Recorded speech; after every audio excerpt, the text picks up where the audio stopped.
On this life flight, time is critical for a ute crash victim fighting for his life. Come on, it's all right, mate. The one that came out the windscreen wasn't in a good way, so we just did everything we could to help. A mercy dash to a young mother fearing the worst. I couldn't really imagine myself being able to walk for the rest of my life. So. And fears are mounting for a capsized boat and its crew. Somewhere around here, so that's looking suspicious. But are they too late? Yeah, there's a lot of sharks, eh? When emergencies strike, time, distance, and the men and women of life flight can be the difference between life and death. This is Life Flight.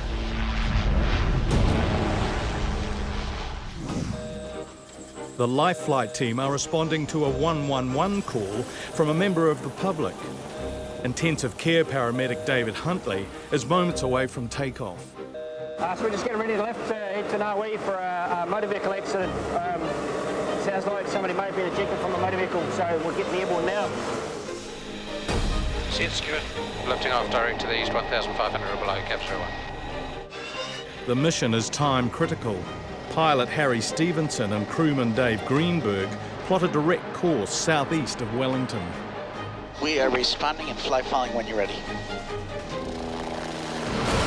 23-year-old Ricardo Giacon is being kept alive by a local doctor and fire officers, but his life is in immediate danger.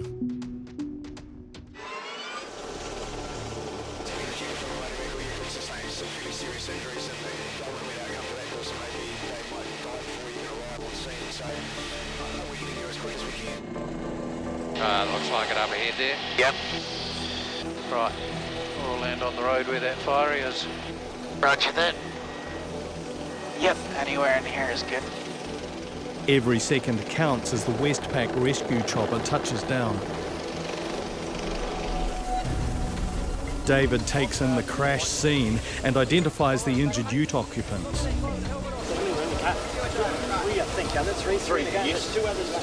There was only 3 of you in the vehicle? Yeah, there was only 3. Did he roll? Did he hit anything? They rolled, they came past us. So they're coming this way? This way, yep, they've hit down there, Yeah. they've skidded round, they've corrected one way, corrected the other way, it's rolled once, Yeah. and he's come out the windscreen. Okay, thanks. Witness Samantha was relaxing on her summer camping holiday when she saw the accident and acted immediately. We just sprinted as fast as we could here, we were first on the scene. Noticed the one that came out the windscreen wasn't in a good way, so we just did everything we could to help. Ricardo's mate, Jordan, climbed out of the ute's back window and helped Samantha perform CPR. The pair kept the seriously injured man alive until help arrived. Not sure how much longer we could have carried on with the way we were going for. He's quite unconscious and he's got what looks like quite a significant head injury. Bleeding in Ricardo's brain is compromising the apprentice builder's breathing. David and a local doctor, Andy Corsa, are trying to keep oxygen flowing to Ricardo, but his head injury is causing him to resist. Come on. It's all right, mate. Get it. His sets are dropping. Ricardo's body is shutting down. It's hard for mate Jordan to see him in this critical state.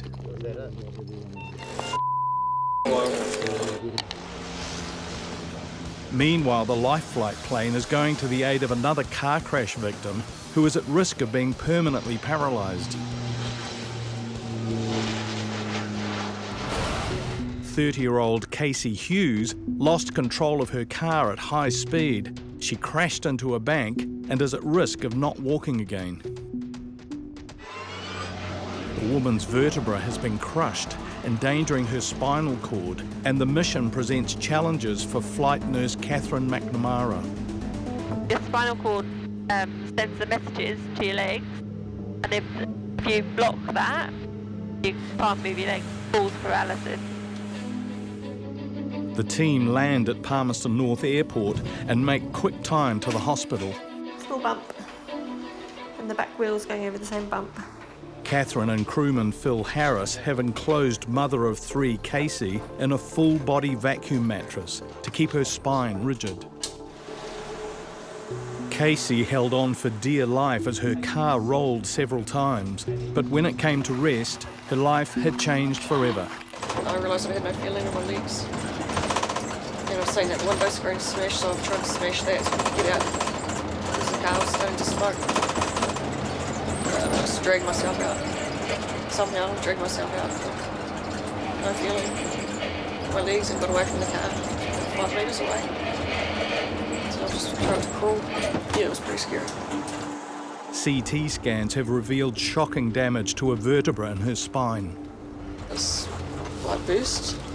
Not just broken, but it's actually like it's burst. Pieces of the bone have come back in. I'm pushing on the spinal cord, so I just want to get rid of those little pieces that are stuck in there. Casey had only just started working again after being a stay-at-home mum for the last 7 years, but now faces a future in a wheelchair. I couldn't really imagine myself being not able to walk the rest of my life, so. Back at the ute crash in Ngawi, Ricardo isn't absorbing oxygen. David is attempting to get control of his airway, but the 23-year-old is resisting treatment because of a head injury. So I am going to prepare to RSI, so to place a tube to maintain that airway because he's quite restless and he's vomiting a lot. Ricardo had been on a pig hunting expedition and left the bush to get fish and chips with his mates when witness Samantha saw the horrific crash. Pretty shocked, I guess. It's not looking awesome. We've got the best people looking after him, so I guess we're just hopeful, trying to think good things for him, I guess. So it doesn't look very nice, though. Hey, Ricardo, you've been in an accident. We're helping you here, mate. Just take deep breaths, and we're going to give you some medicine here in a sec. Okay. Paramedics John Wells and Christine Gorry arrived to assist, but the violent movements are causing concerns Ricardo may damage his spine. Put it on now because he's moving around too much. I don't know what he's done to his neck. The airway's my main concern, guys. Ketamine 105 milligrams, 10.5 mils. Yeah, but it's not. Ricardo's breathing worsens. The strange horse-like noises are a sign Ricardo's head injury is affecting his ability to breathe. Okay. That's the blood from the base of the brain. That's coming from his ear. Right, all the fences on going on board now. David needs to insert a tube down Ricardo's throat to get control of his breathing, using a procedure called rapid sequence induction, but it requires intense concentration. Give all that. Just nice and slowly. Right. And watching for circulation, so a little twitching of muscles. The drugs will temporarily stop Ricardo from breathing and resisting treatment. Right down, guys, here, right down low. David has only moments to act. 50 kilometres southeast of Wellington, outside the coastal town of Ngawi, the Life Flight team are working feverishly to save the life of Ricardo after the ute he was in rolled at high speed. SpO2's 100. The other occupants have minor injuries, but 23-year-old Ricardo wasn't wearing a seatbelt and was flung through the windscreen. 183, 108 on the blood pressure. Is up the pressure a little? Pressure a little? Intensive care paramedic David is attempting to gain control of Ricardo's airway by feeding a breathing tube into his mouth and lungs. Yep, sature 100, heart rate's 95.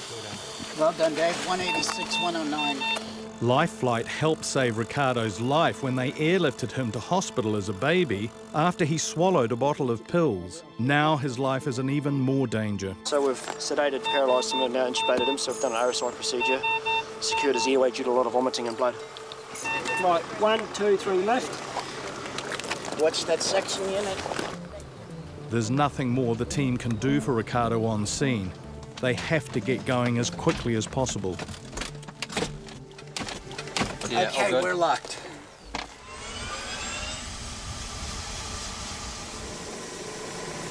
Yeah, we've got plenty of gas. Gauges are in the green. Warning lights are all out. Roger, thank you. Transporting status 1 to Wellington. The 15-minute journey by air is the fastest way to get Ricardo the attention he needs, but his condition continues to decline. We've got an alarm. Heart rate's up to 141. Yeah, I'm just giving him some more paralytics and hopefully it'll settle it down a bit, just increase the sedation a wee bit. Give us a show on landing the hospital. Alrighty guys, cleared out. Good job, Dave.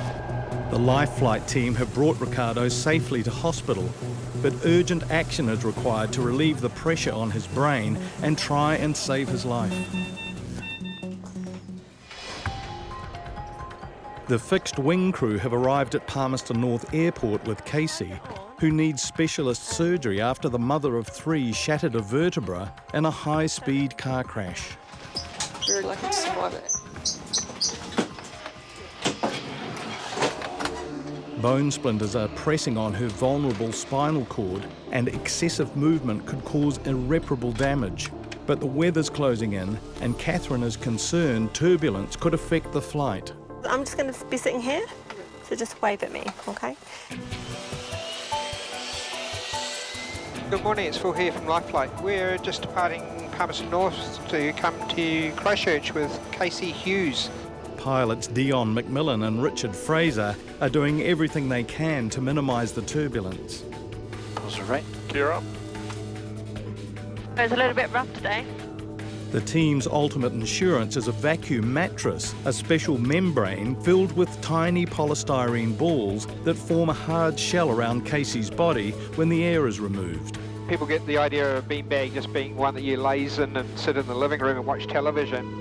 But because that's got air in it, but in this case it's a type of material that we can actually suck out all the air. The pilots need to keep to a low altitude because Casey's spinal condition threatens her ability to breathe, but thick cloud is causing worrying turbulence. Catherine? Yeah? I would like to know if we can bring the cabin up to another 1,000, up to 4,000. If we're just sitting in the turbulence, that would just get us above it.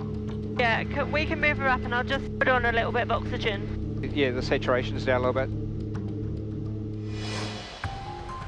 In Wellington Hospital Emergency Department, David is handing over vital information. Doctors need to assess Builder Ricardo's life-threatening injuries. Was ejected from a motor vehicle at high speed out the front window. No seatbelt worn, according to the guys that were in the with him. Obvious head injury. We're going to go on the count of 3. 1, 2, 3. Cool. Ricardo's parents are making their way to hospital, while consultant Vicky Vertingen creates a plan to save Ricardo's life. So it rolled twice. He was the passenger, which is all crushed on that side. And so there's the other chap was at 3. He was walking. The 23-year-old has received multiple traffic fines in the past for failing to wear a seatbelt. Dad Dino and Mum Helen spent years trying to get him to belt up. Mario, you idiot. It's caught up with you, isn't it? But you're going to be all right, boy. Look after your dogs. All right. For now, there's little the young man's parents can do, and doctors still need to discover the full extent of his injuries. Get back down. 1, 2, 3. A CT scan confirms internal bleeding is causing pressure inside Ricardo's brain. Straight to theatre, eh? I think we should go straight to theatre. Meanwhile, a ferry crew have spotted an upturned boat hull in Cook Strait, and intensive care paramedic Hannah Latta is preparing for a rescue at sea. There's been a report of some sort of vessel that's overturned, so unsure what sort of vessel, whether it's a small boat or a yacht, or not too sure, so just getting ready to get in the water. Crewman Dave Greenberg and pilot Dean Herrick have the GPS coordinates, but in the treacherous strait, finding the boat will be a challenge. Comms, Airborne Wellington. We're airborne at this time. Overturned boat in Cook Strait. The life flight team are searching for an overturned boat in Cook Strait and need to find it and the boat's crew fast. Sort of flying over the point. Right, anyway, somewhere around here, so that looks suspicious. Yeah, I got what you're looking at. got something off to my right. Dean's got something off to the left. I'll keep mine inside as well. If the boat's crew are in the water, they could be at risk of hypothermia or drowning. Dead fish in the water. Got a dead fish. A dead fish just off on the left, which all could indicate, you know, a boat that's sunk. Nice and still. Conditions are relatively calm for the search, but the strong currents of Cook Strait could have dragged the boat and its crew far from their reported position. The most sensible thing to do would be to make a run for shore from here. That's where they would be swimming. Although land is in sight, Cook Strait is notorious for its strong currents, making a swim for it challenging. Now there's an even greater concern. There's a lot of sharks, eh? In hospital, ute crash victim Ricardo is out of surgery and in the intensive care unit. But the 23-year-old is slow to wake up, and Dr. Ryan Salter is concerned. He's still not completely following instructions, so it's pretty clear that his brain's had a bit of a shake-up. We just need to give him a bit of time to see how he goes. Mum Helen and Dad Dino have been at Ricardo's side, looking for signs that their only son is recovering from his injuries. Squeeze my finger, mate. Squeeze. Come on. Give it a squeeze, Ricardo. Still naughty land, chasing the big pig. I got the worst phone call of my life.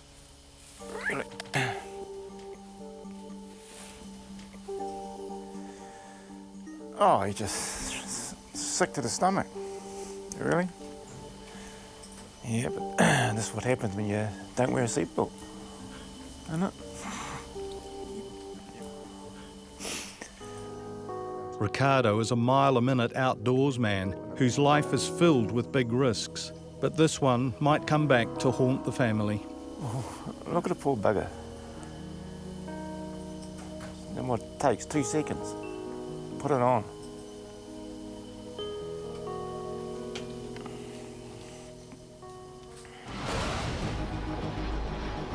The Life Flight fixed wing team are attempting to touch down as smoothly as possible at Christchurch Airport to prevent further damage to Casey's shattered vertebra. 20 clear to land, meter to 01. Not flight control, taxi. Feeling okay in the bean bag? Yeah, feel it's nice and tight? Doesn't take that. Life Flight has taken every precaution they can getting her this far, but Casey is approaching the future with eyes wide open. End up in a wheelchair. Can't do anything about it, so. At least we're still alive. At least we have 7 kids still. Casey arrives at the Christchurch Spinal unit, where surgeons will attempt to reconstruct her vertebra, but it will be months before the mother of 3 discovers if she will walk again. The Life Flight team are searching for missing crew after reports of an overturned boat in Cook Strait, but there's no sign of either, and sharks have been spotted nearby. There's a lot of sharks, eh? Lady less 4, Straitsman. Yeah, we've got an upside-down floating light green object about 3-4 cables ahead of us. A sighting from the ferry crew is the team's best lead yet. Oh, yep. I think I've got it. Hey, firm, we've got it in sight. We're looking for debris or any persons in the water, over. Unable to see it. Roger, Spreader Wellington is en route making best speed, and we'll get Spreader Wellington to establish anything that might tell us that it's a recent capsize, over. And Spirit of Wellington is just approaching the boat now, Lady Liz. The Coast Guard check the boat for a body that could be trapped underneath, but there's no sign of life. It's been there for a while, look at that. Air 1, the boat's been found, no one on board. We're returning to base. 4 days after surgery, Ricardo has woken but is still struggling to make sense of his surroundings. Mate Jordan is happy just to see him alive. Hang in there, bro. Can you move today, eh? Yeah, no, he's improved a lot since he crashed. Yeah, he's doing good. Jordan climbed out the back window and found his mate lying on the road. And at that point, you know, I thought, you know, he's passed. This was the freakiest time of my life, I have to say. It's just, it replays in my head. Yeah.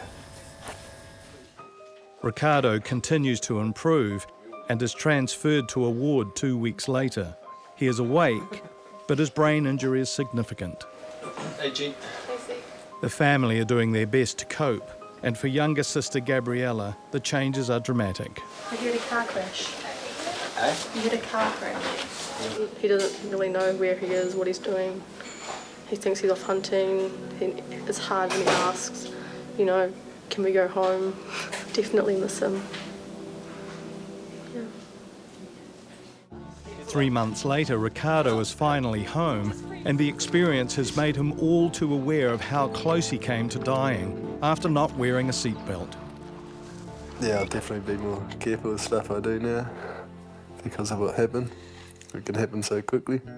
Ricardo has lost full sight in his right eye, but he hasn't let that affect him. The passionate pig hunter has been back out on the trail and also returned to work as a builder. I'd just like to thank the men and women from Life Fight because they pretty much saved me and gave me another chance. So thanks a lot. If they didn't come, I don't know what would have happened. It probably wouldn't have turned out as good as it did.